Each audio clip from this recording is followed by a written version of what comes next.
Thank you, Rajat. It's a privilege speaking here. And I'll be speaking about kind of extension of what Kiranmai talk is on the BSISO induced extreme precipitation in the recent decades.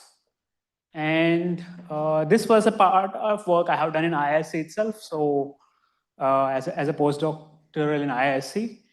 And a small brief introduction. BSIS for boreal summer interseasonal oscillation is a dominant mode of tropical variability in the Indian summer monsoon. And it drives the dry and wet spells of ISM, and that's very important for seasonal rainfall. And it is characterized by northward propagation of rain band. If you look at space-time energy spectra averaged across 75 to 90 east, you see that the maximum power is in between the time periods 25-day and 80-day with a meridional wave number close to 1. So if you do this time filtering between 80 to 25-day, you can simulate nice northward propagating bands of rainfall. This courtesy of this picture is by Rajat himself. He generated it during his PhD. I'm just using it here. And what you see is a very nice propagation of rainfall bands from the equatorial Indian Ocean all the way to the Indian subcontinent. And there were many theories regarding the propagation, for the propagation and maintenance of BSISO. And when we come to the extreme rainfall, since BSISO controls the dry and wet spells, I mean, it is obvious that during the wet spells, you'll have more extreme rainfall. However, most of the times, extreme rainfalls are actually being associated with, in the literature, being associated with low pressure systems. But given recent studies on how the low pressure systems intensify non-linearly in the BSISO environment, we wanted to answer this question: how did BSISO and extreme rainfall relationship change in the recent past? And that is a motivation. This is the motivation for our study. And when you look at either the IMD data or ERA data, you would see that most of the extreme rainfall events, there's the count of extreme rainfall events in the shading. And most of the extreme rainfall events happen during positive BSISO phase over the central India, whether it be IMD rainfall data or or the ERA-5 rainfall data. Our motivation was to understand how this relationship between the extremes and BSISO has changed in the recent past for the last 40 years in our study. And first, to understand the changes in BSISO and extremes, we do a very simple, trend analysis of extreme rainfall of first BSISO filtered rainfall from the IMD data and ERA data. You see that there is an increasing trend of BSISO rainfall all the way from Gujarat to Odisha and northern Andhra Pradesh. And the B panel shows the increase in the extreme rainfall events or accumulation due to extreme rainfall events during positive BSISO phases. By the way, this plot is for positive BSISO phases, which are phases 3, 4, 5, and 6 when you do EOF analysis and constructive phases. And this is a seasonal rainfall. When you look at all, either in IMD data or ERA-5 data, you observe one thing in common, that the BSISO rainfall trend, the extreme rainfall accumulation trend, and seasonal rainfall have almost same spatial structure. That is much more visible probably in the ERA data, but even in the IMD data, that is clearly visible. And so we asked the question, what does this mean? This can only mean two things. One, our BSISO phases are lasting for a longer time in the recent years than earlier, or the extreme events are getting more intense, which means, for example, there is an extreme rainfall event of 200 mm per day in 1980. Now it has somehow become 300 mm per day. So these are the only two reasons which are possible to explain the trends we have observed in the extremes and BSISO in the last 40 years. And to understand this, what we do is we just take three regions: region 1, region 2, and region 3, where the rainfall, extreme rainfall has increased, or accumulation due to extreme has increased in the recent times. And we just construct a histogram for 2 epochs. The blue color shading shows from epoch 1980 to 99, and the green bar shows the epoch from 2000 to 2020. What you see is the spatial distribution, the PDF of the rainfall or distribution of the rainfall has not changed across all the 3 regions. It's just that number of events per year per bin are getting higher in the recent times than the earlier times. And also there is no, I have extended this plot all the way to 500 mm per day, and you wouldn't see any events which are very intense like 500 mm per day, 400 mm per day or something like this. So this only means that probably the BSISO is staying in phases 3, 4, 5 and 6 for more number of days than earlier, and which we concluded just by simple counting exercise. We found that in the recent times, the BSISO active days have almost increased by 10 days per year in both IMD data and ERAFI data. Also, this persistence of phases 3, 4, 5 and 6 is also reflected in the homolar plot, which is shown here. What you see is during 1980 to 99, the propagation speed is close to 1.2 degree per day, whereas it has become 1 degree per day in the recent epoch. So we want to understand why this is the reason, and I turn back to my, I guess this is on wrong place. I turn back to my old friend. We do the moisture budget for the 2 epochs, and you would see the precipitation is mostly balanced by vertical advection of moisture, which is not surprising. And then you can kind of decompose your vertical advection into 3 components. And the major component which balances the precipitation is vertical advection of background moisture by BSIS for vertical winds. And further, you can use this dynamic thermodynamic decomposition to understand changes in precipitation. And you would find that at least at this 40-year timescale or decadal timescales which we were looking at, most of the precipitation change can actually be explained by the dynamic component. So we thought, okay, this is fine. What does energy equation has to say about it? So if you look at the energy equation, again, the major balance is between the precipitation, latent heating due to precipitation and vertical advection of dry static energy, which is basically WTG balance, which is anyway expected in tropics. So again, when we split the energy equation in the similar way as your moisture equation, we can write an equation something like this. L times delta P is delta omega prime dou S bar by dou P. And the other term, again, the first one is the dynamic and second one is the thermodynamic term. So we thought, okay, we have now 2 equations. We will take the balances, we will take the major balance in the 2 equations and just eliminate precipitation. And we get to this equation where you can explain your vertical change in vertical velocity at the middle troposphere as a function of change in moist static energy gradient to the change in to the moist static energy in the gradient in the previous epoch. And if you do that, what you see is, I hope everyone remembers the pattern of rainfall that we saw earlier. The regions where there is an increase in dou delta H or gradient of moist static energy are the regions where your dynamic term has increased, and are the regions where your BSIS for rainfall has increased, and other regions where your extreme rainfall events have increased. And then you can split your moist static energy into dry static energy, and this is just a LQ term, which is a potential for latent heating. I would call this potential for latent heating. And you would see that over most of the region, the dry static energy is increasing. I have flipped the sign here. Generally, it should be dou S by dou P should be a positive quantity. The dry static energy is static stability is increasing, which means atmosphere is getting more stable for vertical updrafts. Whereas over the regions where this increase in dry static energy or dry static stability is compensated by increase in moisture, you would see the strong vertical increase in updrafts. So what we see is regions where the low-level moisture increases at rate greater than static stability have increased vertical velocities or updrafts and vice versa.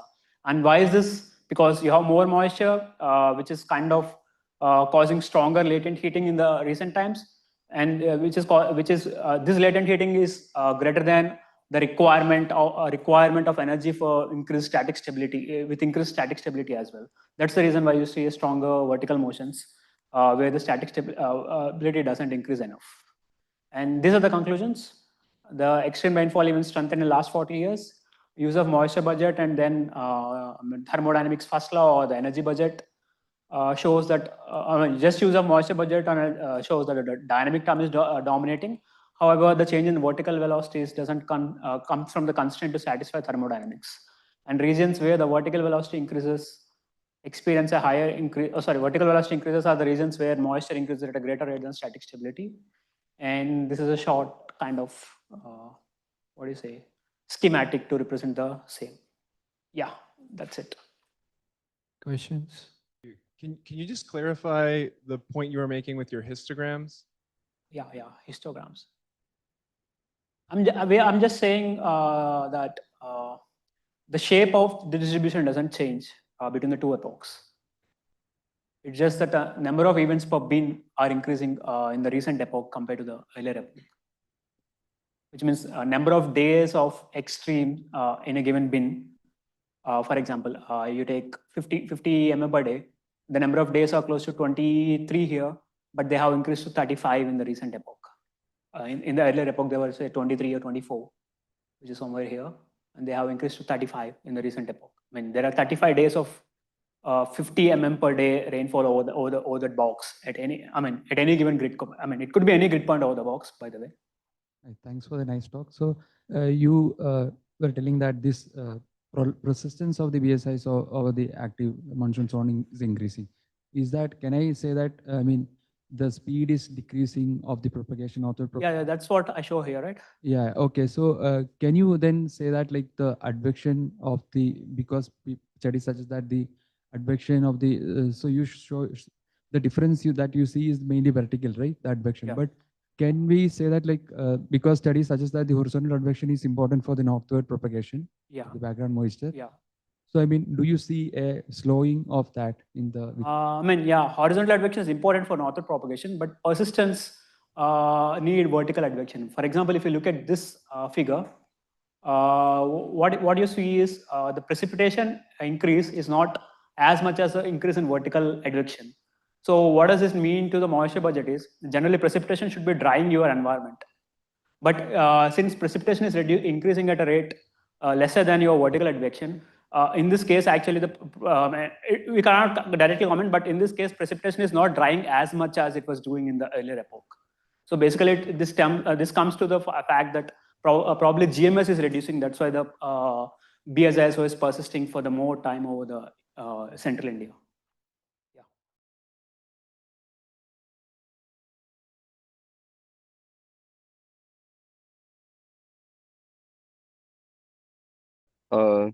Thank you for the introduction and thank you for calling me, for inviting me here.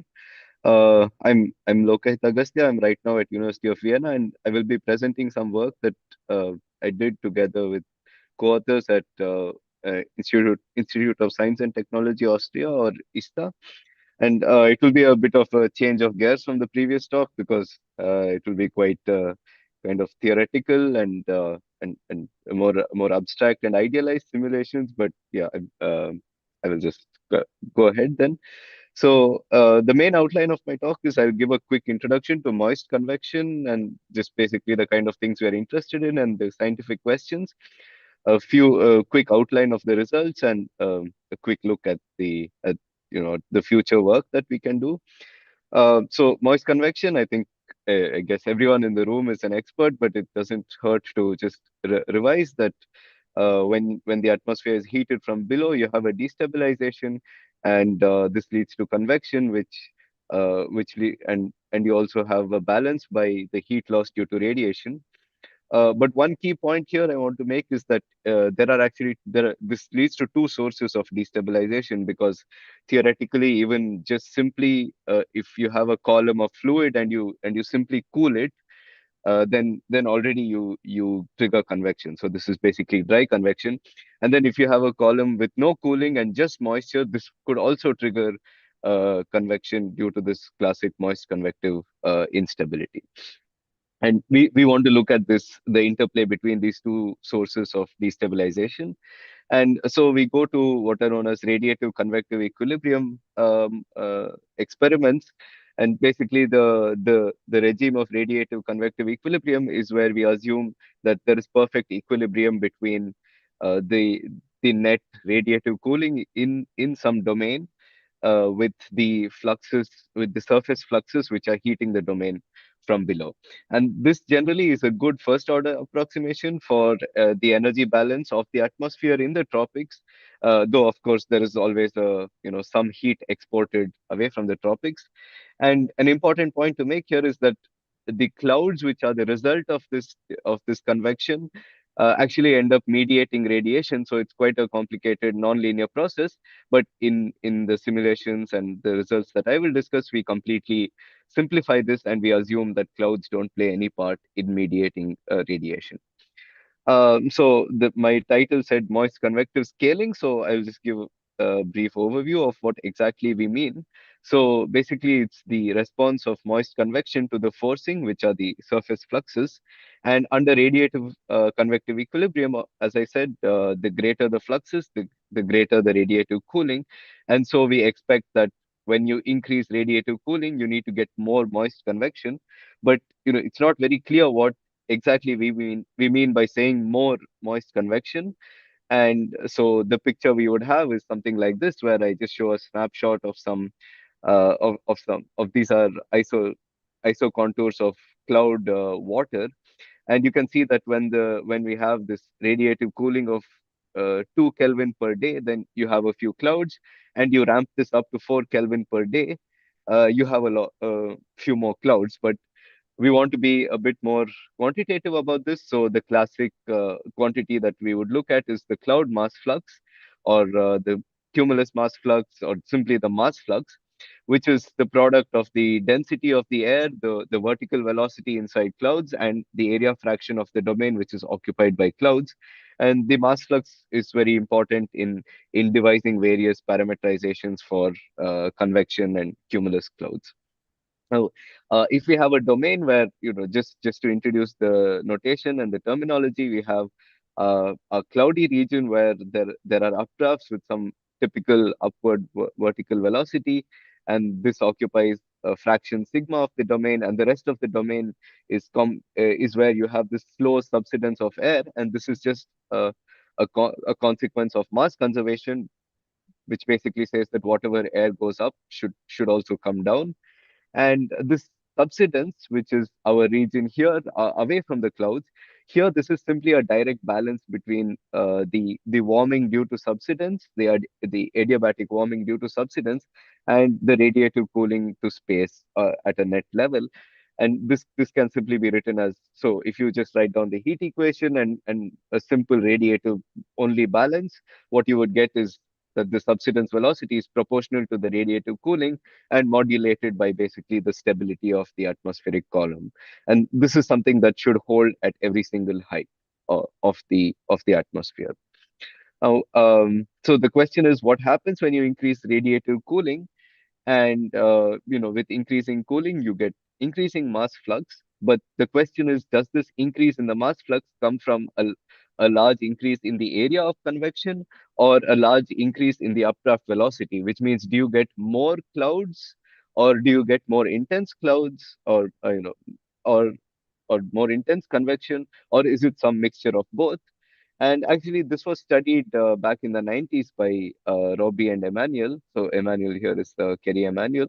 And what they found is that for when they increase the radiative cooling, which is shown on the x-axis here, you get a large increase in this mass flux, but the velocity in clouds at a given height remains basically invariant, and it's the area of convection that rapidly increases to increase the mass flux. And so the right answer is kind of the first option, where you have an increase in the area rather than a large increase in the vertical velocity in clouds.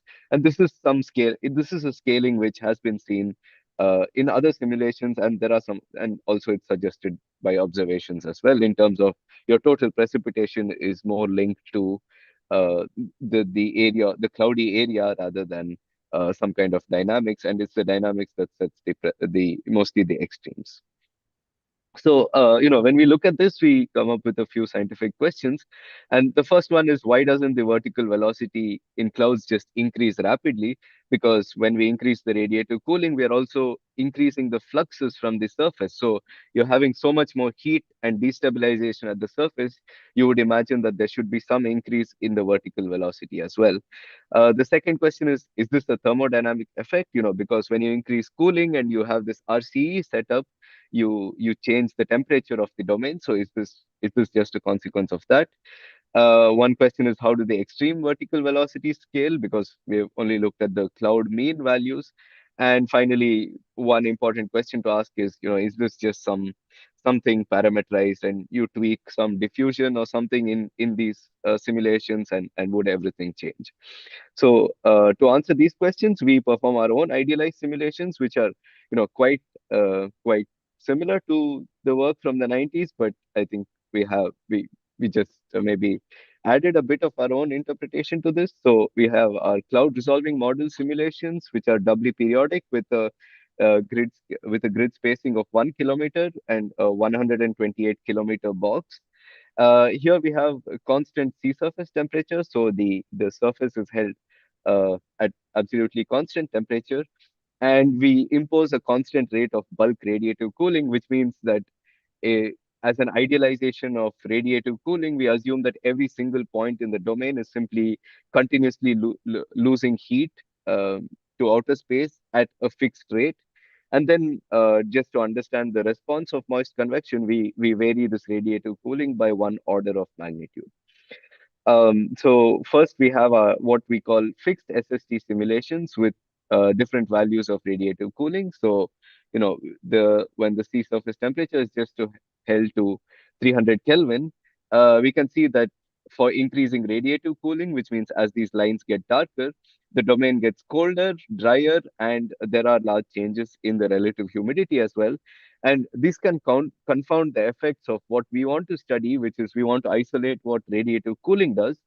So we set up what are known as varying SST simulations, where we actually adjust the SST. So when we have our simulation with higher radiative cooling, we also set a higher sea surface temperature or a surface temperature, so that in the end the temperature at the lowest point in the domain is close to the temperature of the 1.5 Kelvin per day simulation. And it just so happened that actually this ends up setting the temperature profile of the entire atmosphere. And you can see that up to some small differences, these are very close together. Now we go to the quantities that we are interested in, which is the mass flux and the cloud velocity and what we spoke about earlier.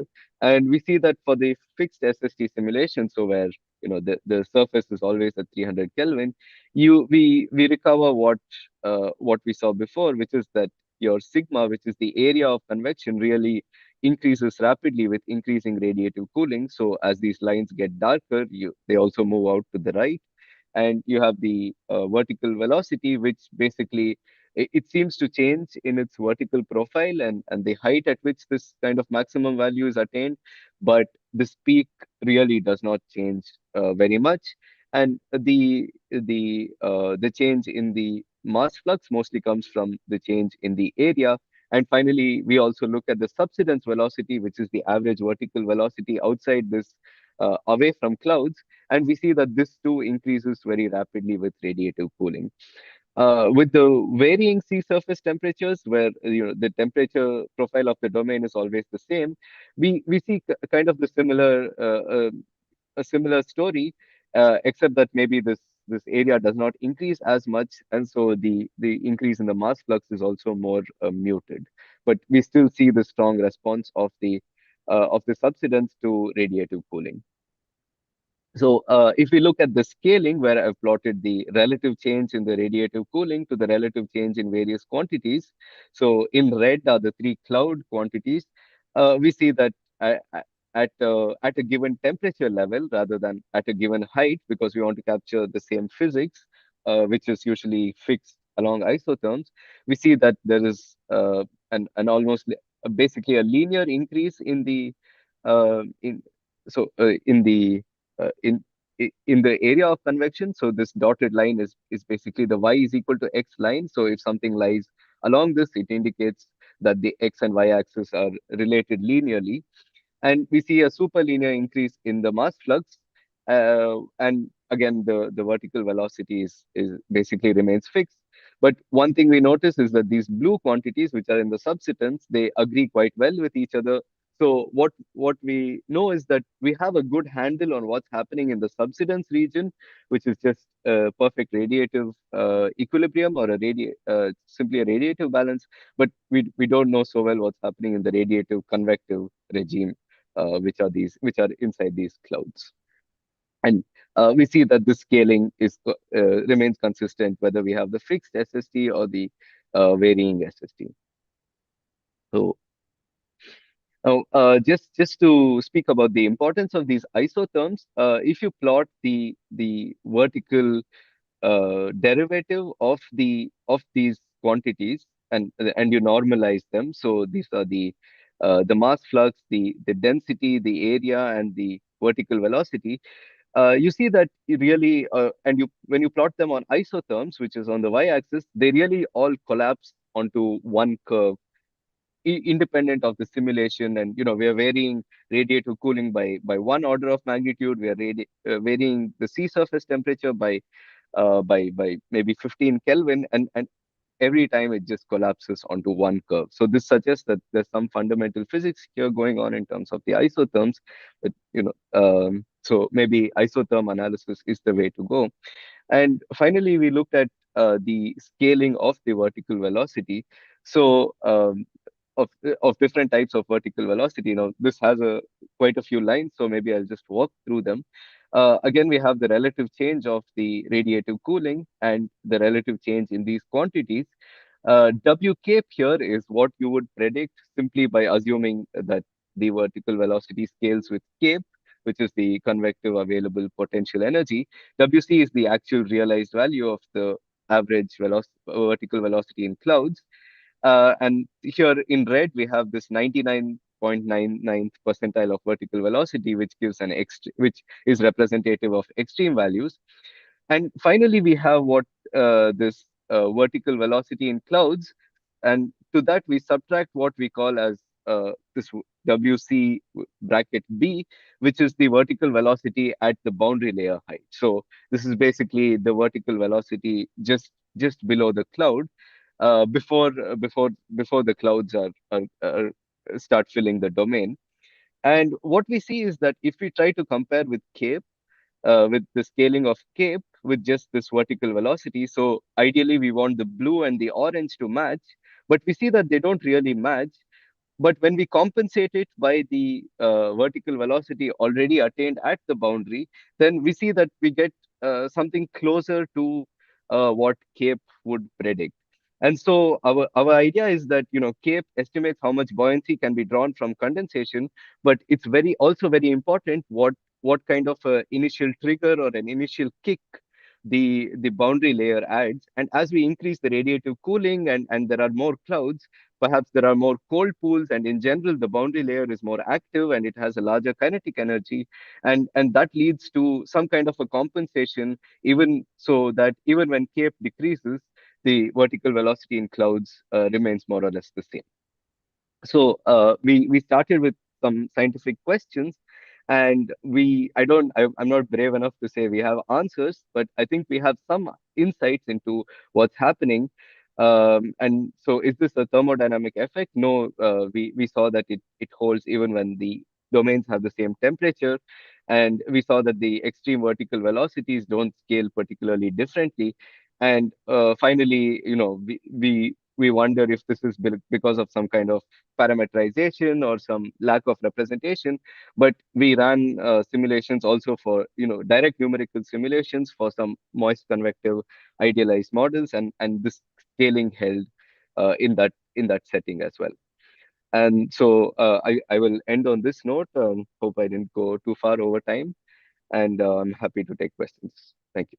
Questions? Thanks, Lokahith. It's Marty Singh here from Monash. It was very nice to Hi. talk. I guess my question is about this boundary layer perturbation idea.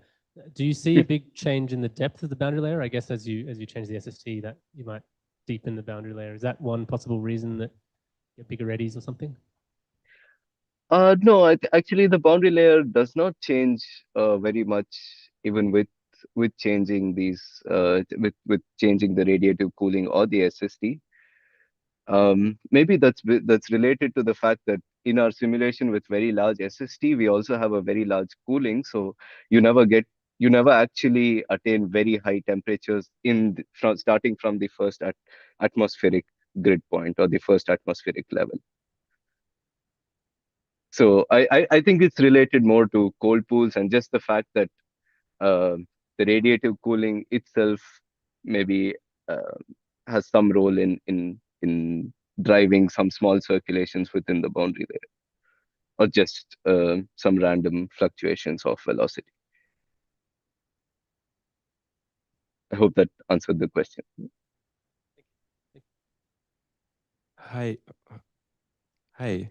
Thanks for the talk. So I wanted to ask that in the slide 11, you showed that the area increases as the radiative cooling increases.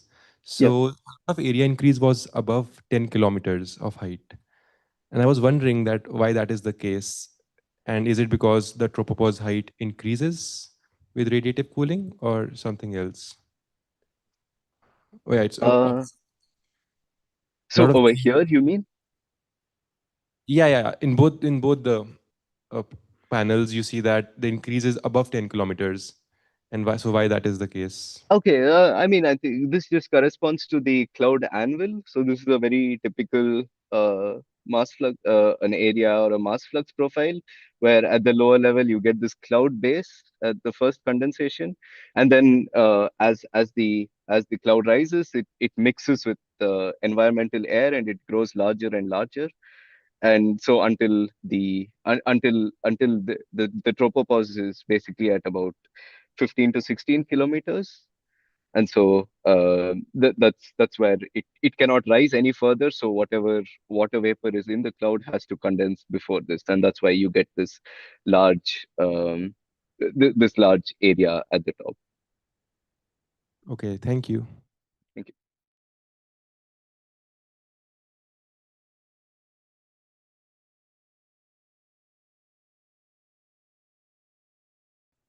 Thanks. I thank the organizers for having me here and then let me give a talk.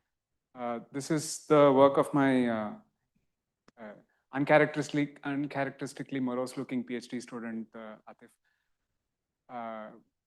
It's also work done with Aditya Iyer from Lehigh in Pennsylvania. So we are interested in entrainment in cumulus clouds, and Lokahith was saying idealized model. So this is as idealized as it can get. We do direct numerical simulations of these flows to understand how ambient air is entrained into the flow. We've been doing this for a while, and people before us have been doing it for a lot longer. So this is Morton Taylor Turner, the classical paper from the 1950s. And since that time, actually even a little before that, but since that time, the basic model for cumulus cloud has been a subject of debate. So Morton Taylor Turner study plumes and thermals, but I think Marty was mentioning in the morning most of the models for convective parameterization treat them as steady plumes.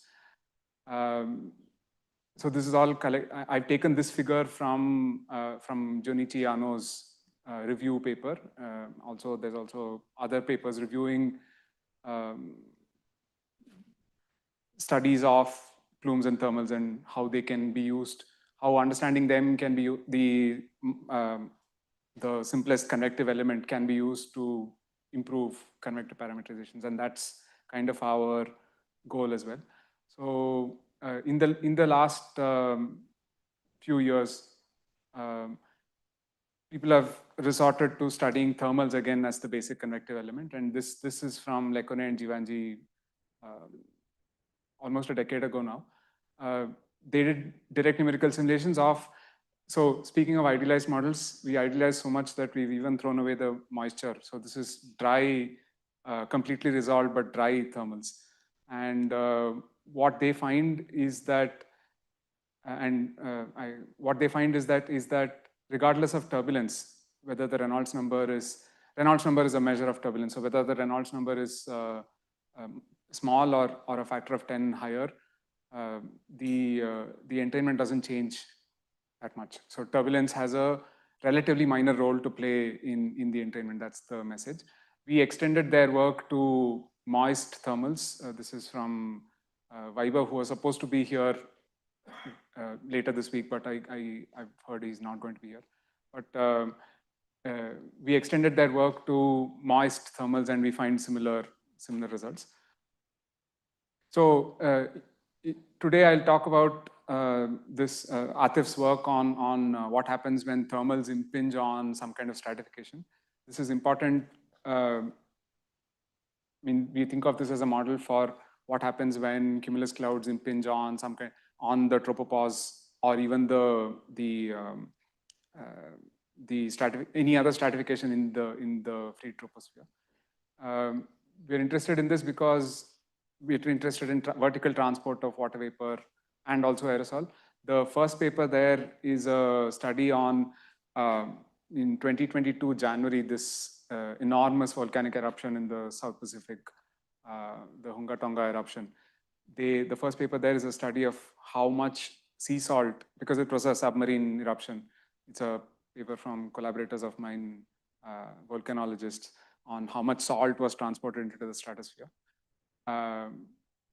Also, stratospheric hydration is an important thing. So the last two, this is a commentary on that paper. It's work on how much water vapor is transported across the tropopause. So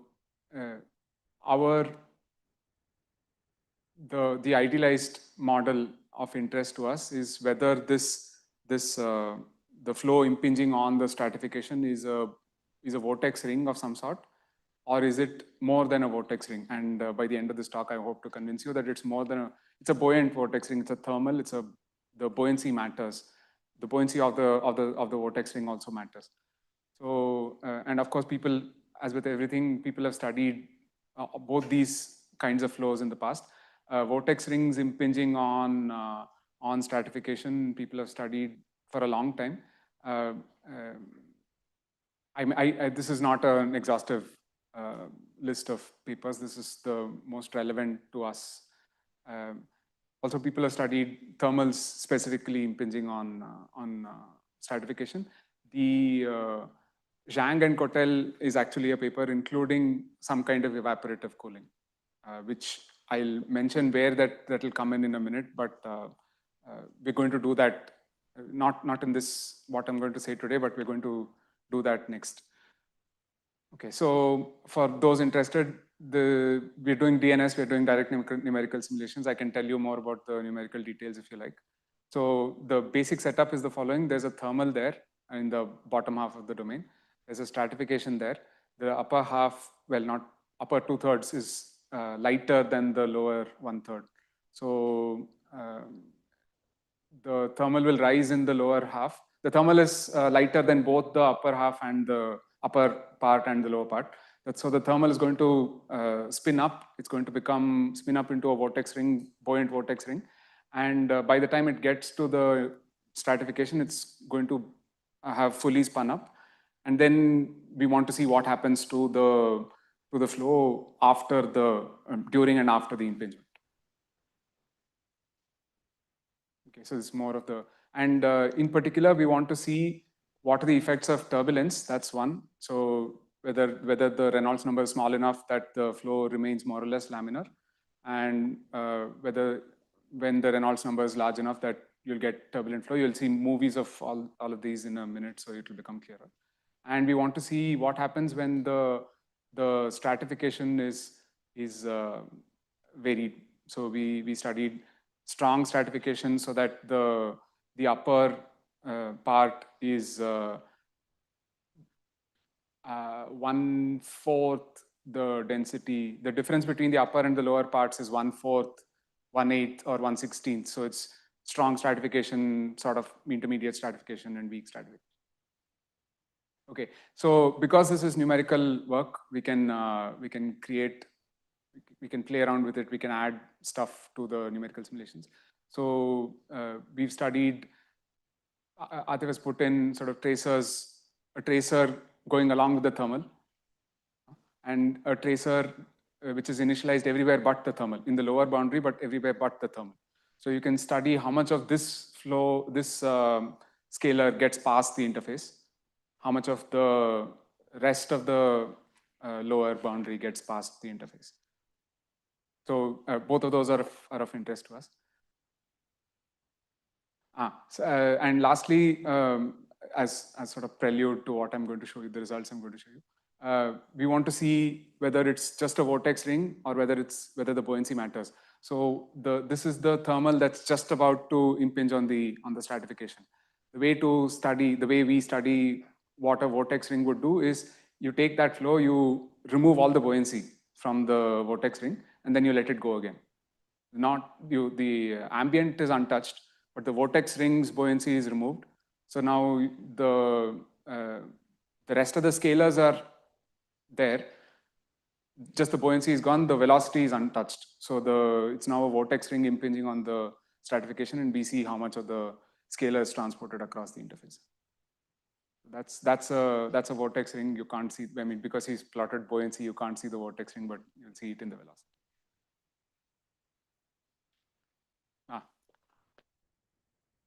So this,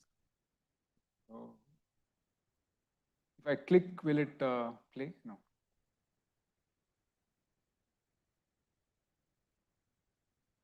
Okay. So let's hope it plays on a loop. On the left is the thermal, on the right is the vortex ring, and all right.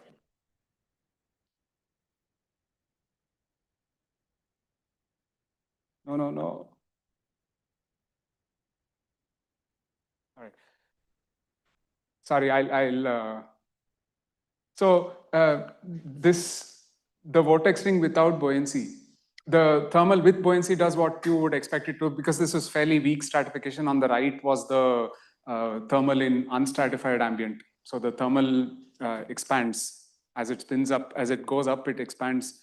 And this is a mechanism known from the 1950s, Scorer, Turner, so forth. Buoyant entrainment. So the thermal expands by entrainment.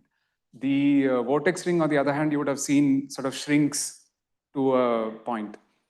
And that's easily understood if you look at, if you take a cut, you take a cross section, think of those two vortices. It's a vortex ring, you take a cut, there are two vortices, counter rotating vortices. If you leave them alone with no buoyancy, they would just go parallel to each other in straight lines. Two vortices, this one induces a velocity downwards, that one induces a velocity downwards. So they would just go in straight lines. If you add buoyancy, on the other hand, now these are vortices spinning, but with a force acting on them. So they get it's like a cricket ball with lift. So they actually get lift acting on them. It's called lift simply because it's not a force in the direction of motion. So the vortex rings will actually collapse onto each other, and then the flow sort of bounces back. You can see this in the previous movie as well. Look at the one in the center, right? So the vortex ring impinged, but instead of separating further away, the vortex ring sort of collapses on itself. Right? So it's the same mechanism. It's buoyancy, the buoyancy from the outside forcing the vortex ring, crushing the vortex ring, forcing it to collapse onto itself. Right? As you might imagine, that has consequences for how much mass is transported, how far the vortex ring gets, and so forth. You collapse a vortex ring, the strength of the vortex ring doesn't change so much. So if you collapse the vortex ring, the vortex ring starts to accelerate. So you will see that in all the, so what we've plotted is just the, whereas the vortex ring got to at a certain time, the height of the vortex ring versus time. So this is where the vortex ring first hit the stratification. You will see that the vortex rings always travel faster than the thermal. And that's for the reason I gave, which is you force the vortex ring closer together, you crush the vortex ring, you make it accelerate. And yet, it doesn't grow as fast. In fact, it shrinks. You saw this as well in the movie. And as a result, you will find that it will not transport as much mass above the interface. So this is the laminar case. This is not turbulent, but the same is true for the turbulent case as well. Hey, what luck! It started playing on its own. So this is the turbulent case. You're seeing the vortex ring and the thermal, and you can see again that let's see if it will work again. No, apparently not.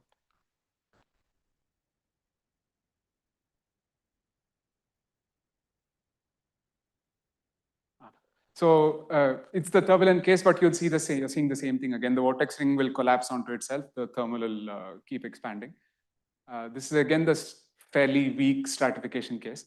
So let's, I'll show you what happens if you vary stratification. So this is, I'll give the 3.mp4 that's written there. So this is tracer 1. Just to remind you, that's the tracer that's initialized inside the thermal.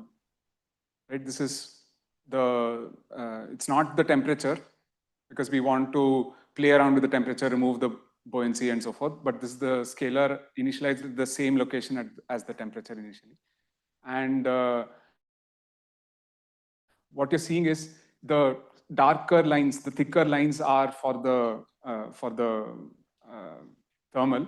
The thinner lines are for the vortex ring. And you'll find that in each case, whatever the stratification, in each case, the vortex ring transports less of that scalar across the interface than the thermal. Okay. Similarly, this is, to remind you, this is tracer 2. This is the scalar found everywhere in the lower part, but not the thermal. And again, the same color scheme, the thinner, the lighter curves are for the vortex ring. The darker curves are for the thermal. And you'll find again that the vortex ring transports less of tracer 2 across the interface than the thermal. And this is a comparison of what happens because of turbulence. So turbulence shows some effects, but they're not as major as the ones before. And in fact, the goal is to try and quantify this, see if we can get past the mixing transition at 10,000, so that we can directly apply what we find to the atmospheric. Same for the tracer 2. The vortex ring transports, actually in one case, in the very strongly stratified case, the vortex ring transports more across the interface than the thermal, but in all the other cases, it's the thermal that transports more. Okay, we've built some theory about baroclinic torques acting on the. So if I go back, this is fluid of one. Sorry, 1 second. This is fluid of one buoyancy being rising in a fluid of a second buoyancy, impinging on a fluid of a third buoyancy. So the fluid arranges, when the thermal gets past the interface, it actually arranges itself into shells of different density of fluid. And we've built a theory using the baroclinic torques that act on the thermal from these radially varying densities. But if somebody is interested, I'm happy to go over the algebra. I have some notes, but I don't want to show it here because it's relatively new to me and it's not yet published. Okay, so overshooting tops cannot be modeled as vortex rings. They are too fast, and vortex rings are too fast and they don't transport enough mass. And the turbulence does play a role. It strips away the entrained shell and therefore reduces the net mass transport. I grade it out because I haven't spoken about it today. So I'm happy to stop there and take questions. Thanks, Ravi. Thanks, Ravi. That was very nice. There was a few years ago a paper by Steve Sherwood where he was thinking about these Hills vortex things that don't entrain very much. Yes. Does this relate at all to that? How do you So, think? okay, I'll keep my more controversial comments to myself. But yes, so it's so I showed you Vaibhav's paper, Vaibhav and me. So we did DNS. Lekone and Jivanji did DNS. Steve Sherwood, I think that group, Morrison, Sherwood, so forth. They do LES with the atmospheric CRM CAM 1. So there's this very long-standing debate in the community about whether off-source heat addition will reduce entrainment or increase entrainment. And there's two camps finding two different things. We can talk more, but we find from DNS, we find that adding moisture and adding heat in the flow will actually increase entrainment a little bit, not decrease entrainment and keep the cumulus cloud from expanding. We don't find that, but the jury's still out. So. Okay, let's thank Ravi one more time.